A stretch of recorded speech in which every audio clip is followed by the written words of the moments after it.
Today I'm going to be concentrating on tidying up this corner of the garden. So this is the little arbour, and I love being down here in the summer.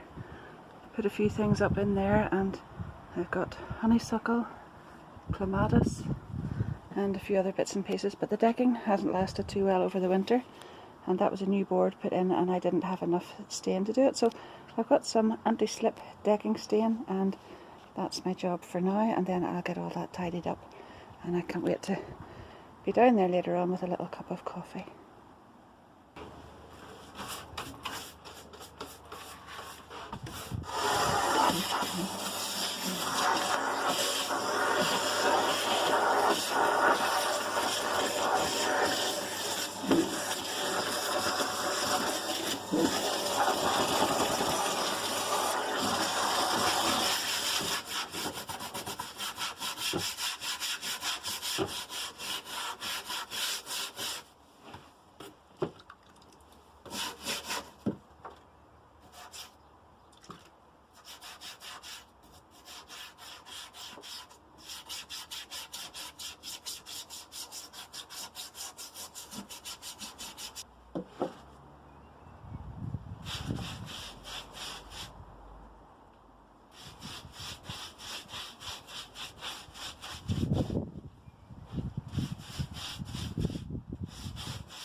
That dried out really well, so I think I'm only going to have to do the one coat on that, and you can't even see where the board was that actually looked so bad in the first place. So I've gone ahead and set some things out. I have got my little bench back in, and I'm going to put the cover over the top of that very soon, but now I'm going to just tidy up the little fairy house and add some more paint on, tidy it up a little bit, and this is almost ready.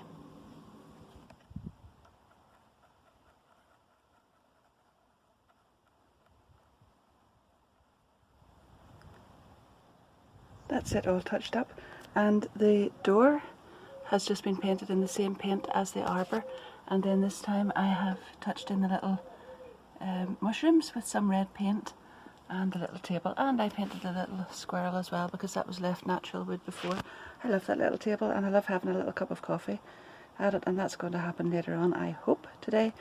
This is taking a little bit longer than I thought because I'm doing so many things all at once, but there we are.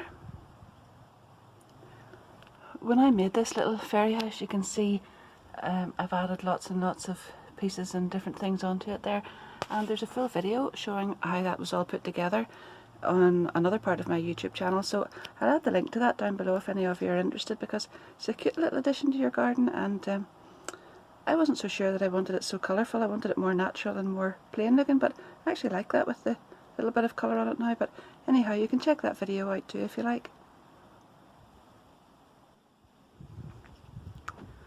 So there you are, and now I've put my beautiful cushions on there. I absolutely love those, and there's a lovely little story behind those, because a few years ago, whenever my husband wasn't well and he was recovering from major bowel surgery after having bowel cancer and then a long term of chemo, we weren't really able to go out anywhere for a long time, and we spent an awful lot of time in the garden, actually just right here, and we've done that ever since. But before that we used to feed the birds a lot, and a lovely gentleman, a friend of ours called James, knew that we loved the birds and loved feeding them, and he got us these two beautiful cushions made and sent them up, and it just meant the world to us.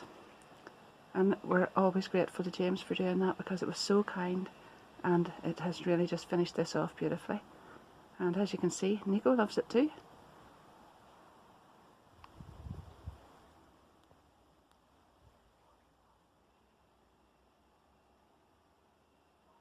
Nico.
The Clematis montana is starting to come out into bloom now too, so I'll just show you a little bit of it now, and then I'll come back in a day or two and show you some more of that. But it's absolutely gorgeous, look. Lots and lots of blossoms on my red currant bushes as well. So we're going to have lots of red currants later on. And there's the rhubarb, just starting. And look, apple blossom. What is prettier than apple blossom? Isn't that gorgeous too? I love it at this time of the year.